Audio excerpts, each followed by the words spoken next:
In today's video, let me show you how to fix the two-factor authentication problem. So if you have enabled the two-factor authentication and you're now having issues with receiving the code or trying to log into your account, in this video, let me show you a few solutions that you can try out.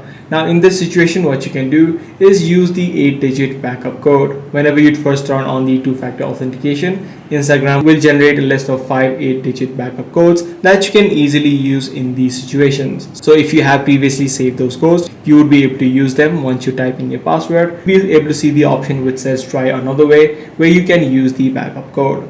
But however, if you have not saved any sort of backup codes while turning on the two-factor authentication, in this case, however, you'd be able to see the option of try another way after you type in the password.